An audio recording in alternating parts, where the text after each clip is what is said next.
টাইমেটলৈ স্বাগতম মই অভিলাষ আৰু লৈ আহিছো এটা গুৰুত্বপূৰ্ণ খবৰ ৰেজাউল কৰিম আৰু গৌৰৱ গগৈ বৰ অসম আমাক নালাগে এই বৰ অসম আমি নিবিচাৰো স্পষ্টকৈ হুংকাৰ প্ৰদান কৰিছে আসুৱে পুনপটীয়াকৈ কৈছে ৰেজাউল কৰিমে মন্তব্য কৰি থকাৰ সময়ত গৌৰৱ গগৈয়ে হাত তালি বজাব নালাগিছিল আৰু সেই গৰাকী গৌৰৱ গগৈৰ পৰা অসমৰ ৰাইজে কি আশা কৰিব পুনপটীয়াকৈ সকিয়নি দিছে কংগ্ৰেছ আৰু ৰেজাউলক কৈছে আগন্তুক দিনত বা পুনৰাই এনে মন্তব্য নকৰিব পুনপটীয়াকৈ আসুৱে সকিয়নি দিছে কংগ্ৰেছ আৰু ৰেজাউলক আৰু এই সন্দৰ্ভত কি কৈছে আসুৱে লৈ অহাৰ চেষ্টা কৰিছে জনাই আছো জেক অলিভাৰ ফাৰ্ষ্ট অন টাইমে ডাঙৰ খবৰ ৰেজাউলৰ মন্তব্য অতিকৈ দুৰ্ভাগ্যজনক আখ্যা দিছে আসুৱে ৰেজাউল কৰিমে কৰা মন্তব্য দুৰ্ভাগ্যজনক অসমবাসীৰ কাৰণে দুৰ্ভাগ্যজনক গৌৰৱ গগৈৰ সন্মুখত ৰেজাউলে কৰা দুঃসাহস গৰিহণাৰ যোগ্য ইয়াক তীব্ৰ ভাষাৰে গৰিহণা দিছে আসুৱে ৰেজাউল কৰিমৰ বিৰুদ্ধে কঠোৰৰ পৰা কঠোৰ ব্যৱস্থা গ্ৰহণৰ দাবী উত্থাপন কৰিছে আসুৱে এনে মন্তব্যৰ পৰা ৰেজাউল কৰিম আৰু কংগ্ৰেছ বিৰত থাকক অন্যথা ভয়ংকৰ পৰিণাম হ'ব এই আসুৰ মন্তব্য ৰেজাউলে দিয়া প্ৰত্যাহ্বানৰ সন্মুখীন কংগ্ৰেছ হ'ব লাগিব ৰেজাউলে অসমবাসীক যি প্ৰত্যাহ্বান দিছে তাৰ কিন্তু সন্মুখীন হ'ব লাগিব কংগ্ৰেছ ৰেজাউলৰ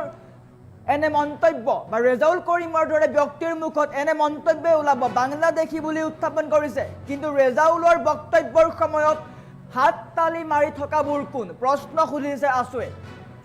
হাত তালি মৰা মানুহৰ পৰা অসমৰ ৰাইজে কি আশা কৰিব গৌৰৱ গগৈৰ দৰে ব্যক্তিৰ পৰা অসমৰ ৰাইজে কি আশা কৰিব যিগৰাকী ব্যক্তিয়ে ৰেজাউলৰ মন্তব্যৰ সময়ত হাত তালি মাৰিছিল সেই ব্যক্তিৰ পৰা বা সেইজন গৌৰৱ গগৈৰ পৰা অসমৰ ৰাইজে কি আশা কৰিব আৰু স্পষ্টকৈ সকিয়াই দিছে ৰেজাউল কৰিম চৰকাৰক এনে মন্তব্য পুনৰ নকৰিব ৰেজাউলৰ মন্তব্য সঁচাকৈ দুখজনক পুনপটীয়াকৈ কৈছে এই মন্তব্য পুনৰ নকৰিব গৌৰৱ গগৈ আৰু ৰেজাউলৰ বৰ অসম আমাক নালাগে আমি এই অসমত ঠিক আছো ৰেজাউল আৰু গৌৰৱ গগৈৰ বৰ অসমৰ কোনো দৰকাৰ নাই কোনো প্ৰয়োজন নাই ৰেজাউল কৰিমৰ বিৰুদ্ধে কঠোৰৰ পৰা কঠোৰ ব্যৱস্থা গ্ৰহণ কৰিব লাগে ৰেজাউল কৰিমৰ এই মন্তব্যৰ পিছতেই সমগ্ৰ ৰাজ্যজুৰি প্ৰতিক্ৰিয়া আৰম্ভ হৈছে প্ৰতিবাদ আৰম্ভ হৈছে উজনি অসমত সকলো দল সংগঠনে সাব্যস্ত কৰিছে উত্তাল প্ৰতিবাদ আৰু এইবাৰ আসু জাঙুৰ খাইছে আসুৱে স্পষ্টকৈ কৈছে কংগ্ৰেছ আৰু ৰেজাউলে যি মন্তব্য কৰিছে এই মন্তব্য দুৰ্ভাগ্যজনক এনে মন্তব্য অসমৰ ৰাইজে নিবিচাৰে ৰেজাউল আৰু গৌৰৱ গগৈয়ে যি বৰ অসম গঢ়িব বিচাৰিছে সেই বৰ অসমৰ প্ৰয়োজন নাই তেওঁলোকৰ এই মন্তব্য গৰিহণাৰ যোগ্য আৰু ৰেজাউলে মন্তব্য কৰি থকাৰ সময়ত গৌৰৱ গগৈয়ে হাত তালি মাৰি আছিল আৰু সেই গৌৰৱ গগৈৰ পৰা অসমৰ ৰাইজে কি আশা কৰিব আৰু ৰেজাউল কৰিমক এনে মন্তব্য নকৰিবলৈ সকিয়াই দিছে আসুৱে পুনৰ যদি ৰেজাউল কৰিমে এনে মন্তব্য কৰে আসুৱে কঠোৰৰ পৰা কঠোৰ ব্যৱস্থা গ্ৰহণ কৰিব সাব্যস্ত কৰিব উত্তাল প্ৰতিবাদ আৰু এনেকৈ ৰাজ্যৰ প্ৰতিটো দল সংগঠন জাঙুৰ খাইছে এবাৰ আসুৱে স্পষ্টকৈ কংগ্ৰেছ আৰু ৰেজাউল কৰিম চৰকাৰক সমালোচনা কৰিছে গৌৰৱ গগৈ আৰু ৰেজাউলৰ বৰ অসমৰ প্ৰয়োজন নাই তেওঁলোকৰ বৰ অসম আমাক নালাগে তেওঁলোকে মিয়াৰ পক্ষত থাকক মিয়াৰ লৈ তেওঁলোকে কাম কৰে অসমক লৈ তেওঁলোকে ভাল চিন্তা কেতিয়াও কৰা নাই আৰু এই মন্তব্যবোৰৰ পৰা ৰেজাউল কৰিম আৰু কংগ্ৰেছ বিৰত থাকক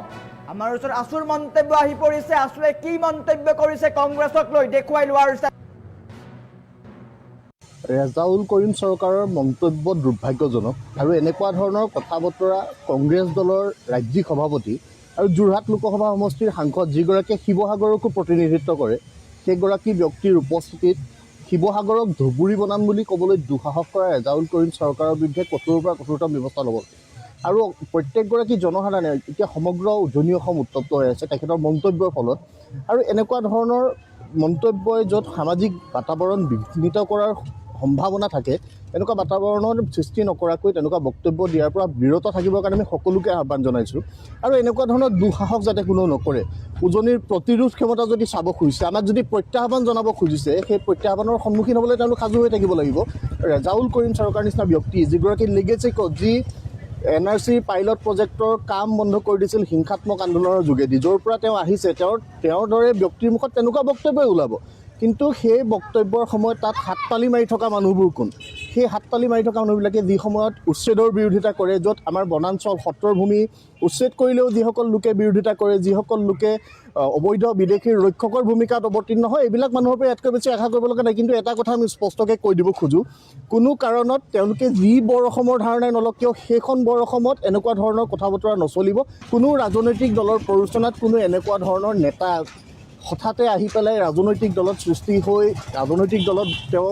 সদস্যপদ গ্ৰহণ কৰি এনেকুৱা ধৰণৰ বক্তব্যই জনসাধাৰণক বিভ্ৰান্ত নকৰিবলৈ সকীয়াই দিছোঁ। ৰেজাউল কৰিম চৰকাৰৰ মন্তব্য দুৰ্ভাগ্যজনক আৰু এনেকুৱা ধৰণৰ কথা বতৰা কংগ্ৰেছ দলৰ ৰাজ্যিক সভাপতি আৰু যোৰহাট লোকসভা সমষ্টিৰ সাংসদ যিগৰাকীয়ে শিৱসাগৰকো প্ৰতিনিধিত্ব কৰে, সেইগৰাকী ব্যক্তিৰ উপস্থিতিত শিৱসাগৰক ধুবুৰী বনাম বুলি ক'বলৈ দুঃসাহস কৰা ৰেজাউল কৰিম চৰকাৰৰ বিৰুদ্ধে কঠোৰৰ পৰা কঠোৰতম ব্যৱস্থা ল'ব। আৰু প্ৰত্যেকগৰাকী জনসাধাৰণে এতিয়া সমগ্ৰ উজনি অসম উত্তপ্ত হৈ আছে তেখেতৰ মন্তব্যৰ ফলত। আৰু এনেকুৱা ধৰণৰ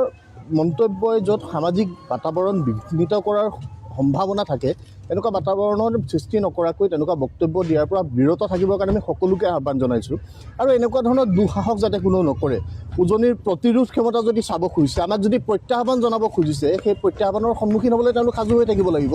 ৰেজাউল কৰিম চৰকাৰ নিচিনা ব্যক্তি যিগৰাকী লিগেচি যি NRC পাইলট প্ৰজেক্টৰ কাম বন্ধ কৰি দিছিল হিংসাত্মক আন্দোলনৰ যোগেদি, য'ৰ পৰা তেওঁ আহিছে, তেওঁৰ দৰে ব্যক্তিৰ মুখত তেনেকুৱা বক্তব্যই ওলাব। কিন্তু সেই বক্তব্যৰ সময়ত তাত হাততালি মাৰি থকা মানুহবোৰ কোন? সেই হাততালি মাৰি থকা মানুহবিলাকে যি সময়ত উচ্ছেদৰ বিৰোধিতা কৰে, য'ত আমাৰ বনাঞ্চল সত্ৰৰ ভূমি উচ্ছেদ কৰিলেও যিসকল লোকে বিৰোধিতা কৰে, যিসকল লোকে অবৈধ বিদেশীৰ ৰক্ষকৰ ভূমিকাত অৱতীৰ্ণ হয়, এইবিলাক মানুহৰ পৰা ইয়াতকৈ বেছি আশা কৰিব লগা নাই। কিন্তু এটা কথা আমি স্পষ্টকৈ কৈ দিব খোজোঁ, কোনো কাৰণত তেওঁলোকে যি বৰ অসমৰ ধাৰণাই নলওক কিয় সেইখন বৰ অসমত এনেকুৱা ধৰণৰ কথা বতৰা নচলিব। কোনো ৰাজনৈতিক দলৰ প্ৰৰোচনাত কোনো এনেকুৱা ধৰণৰ নেতা হঠাতে আহি পেলাই ৰাজনৈতিক দলত সৃষ্টি হৈ ৰাজনৈতিক দলত তেওঁ সদস্যপদ গ্ৰহণ কৰি এনেকুৱা ধৰণৰ বক্তব্যই জনসাধাৰণক বিভ্ৰান্ত নকৰিবলৈ সকীয়াই দিছোঁ।